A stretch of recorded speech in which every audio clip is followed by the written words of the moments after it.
ಇವತ್ತು ನಾನು ಮಾಡ್ತಾ ಇರೋ ರೆಸಿಪಿ ಹೆಸರುಬೇಳೆ ಪಾಯಸ. ಸಾಂಪ್ರದಾಯಿಕ ಸಿಹಿ ತಿನಿಸುಗಳಲ್ಲಿ ಹೆಸರುಬೇಳೆ ಪಾಯಸವು ಒಂದು. ಹಬ್ಬ ಹಾಗೂ ಇನ್ನಿತರ ವಿಶೇಷ ಸಂದರ್ಭಗಳಲ್ಲಿ ಹೆಚ್ಚಾಗಿ ಹೆಸರುಬೇಳೆ ಪಾಯಸಕ್ಕೆ ಬೇಡಿಕೆ ಹೆಚ್ಚು. ಈ ಪಾಯಸ ದೇಹಕ್ಕೆ ತಂಪು ಕೂಡ ನೀಡುತ್ತೆ ಮತ್ತು ಈ ಹೆಸರುಬೇಳೆ ಪಾಯಸ ಬೆಲ್ಲ ಅಥವಾ ಸಕ್ಕರೆ ಎರಡರಲ್ಲೂ ಮಾಡಬಹುದು. ಸಿಹಿಯನ್ನು ಸವಿಬೇಕು ಎನ್ನುವ ಮನಸ್ಸಾದಾಗ ಬಲು ಸುಲಭವಾಗಿ ಈ ಸಿಹಿಯನ್ನು ತಯಾರಿಸಬಹುದು. ಬನ್ನಿ ಇಂದಿನ ವಿಡಿಯೋದಲ್ಲಿ ಹೆಸರುಬೇಳೆ ಪಾಯಸ ಮಾಡೋ ವಿಧಾನ ನೋಡ್ಕೊಳ್ಳೋಣ.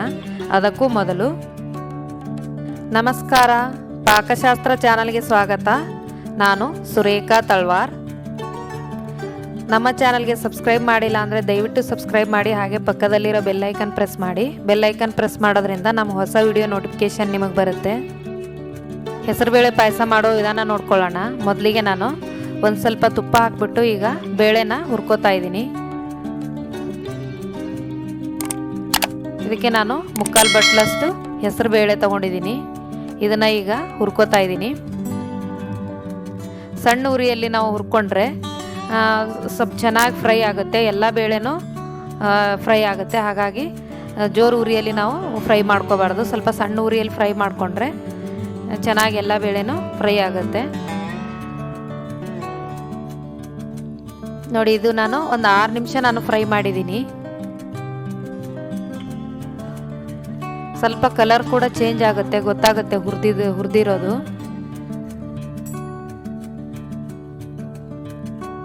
ಹುರಿದಿರೋ ಸ್ಮೆಲ್ ಕೂಡ ಬರುತ್ತೆ, ಘಮ್ ಅಂತ ಸ್ಮೆಲ್ ಬರುತ್ತೆ, ಹುರಿದಿರೋ ಸ್ಮೆಲ್ಲು. ನೋಡಿ, ಈಗ ಆಗಿದೆ ಇದು.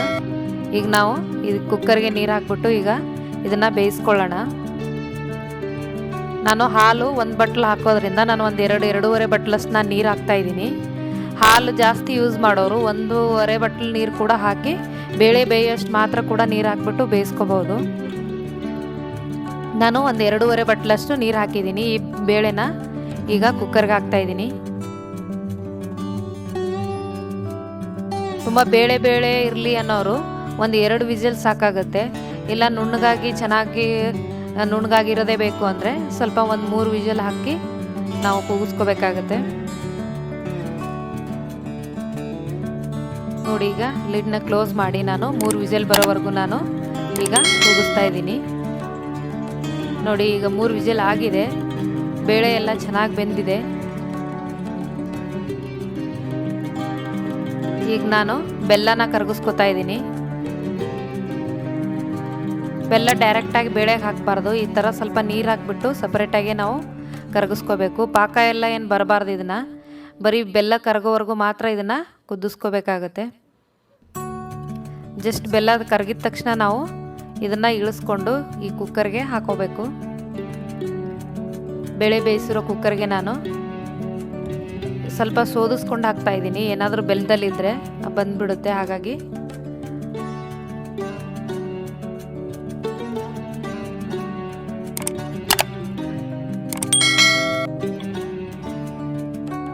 ನಾನು ಇದಕ್ಕೆ ಡೈರೆಕ್ಟಾಗಿ ಹಾಲು ಹಾಕ್ತಾಯಿಲ್ಲ, ಸ್ವಲ್ಪ ಒಣ ಕೊಬ್ಬರಿನ ನಾನು ತುರಿದ್ಬಿಟ್ಟು ಹಾಕ್ತಾಯಿದ್ದೀನಿ.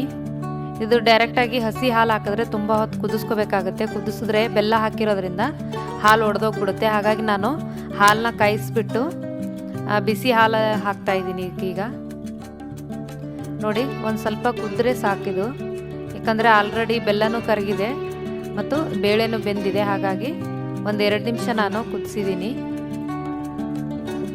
ಇದಕ್ಕೀಗ ಹಾಲು ಹಾಕ್ತಾಯಿದ್ದೀನಿ.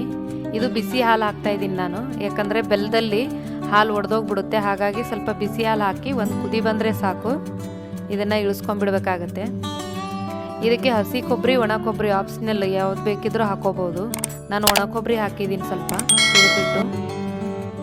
ನೋಡಿ, ಈಗ ಸ್ವಲ್ಪ ಕುದೀತಾ ಇದೆ. ಈಗ ಸಾಕು, ಇದನ್ನು ಇಳಿಸ್ಕೊಂಡ್ಬಿಡೋಣ. ಸ್ವಲ್ಪ ದ್ರಾಕ್ಷಿ ಗೋಡಂಬಿದ ಒಗ್ಗರಣೆ ಹಾಕೋತಾ ಇದ್ದೀನಿ. ಸ್ವಲ್ಪ ಗೋಡಂಬಿ,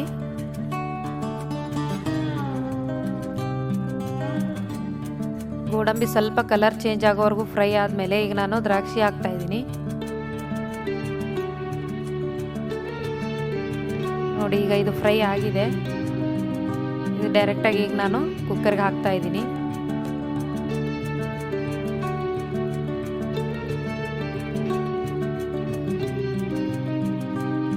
ಒಂದು ಸ್ವಲ್ಪ ಏಲಕ್ಕಿನ ನಾನು ಪುಡಿ ಮಾಡಿ ಇಟ್ಕೊಂಡಿದ್ದೀನಿ, ಅದು ಸಹ ಹಾಕ್ತಾ ಇದ್ದೀನಿ.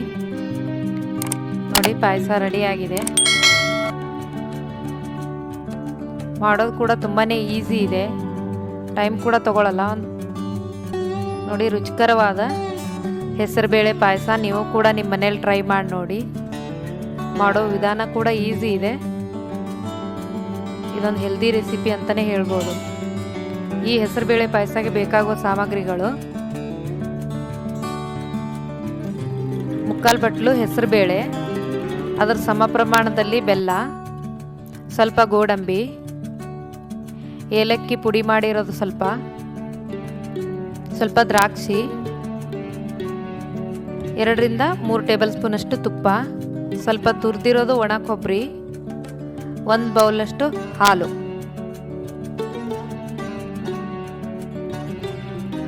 ಈ ವಿಡಿಯೋ ನಿಮಗೆ ಇಷ್ಟವಾದರೆ ಲೈಕ್ ಮಾಡಿ, ಶೇರ್ ಮಾಡಿ, ಸಬ್ಸ್ಕ್ರೈಬ್ ಮಾಡಿ ಹಾಗೂ ಪಕ್ಕದಲ್ಲಿರೋ ಬೆಲ್ ಐಕನ್ ಪ್ರೆಸ್ ಮಾಡಿ. ಧನ್ಯವಾದಗಳು.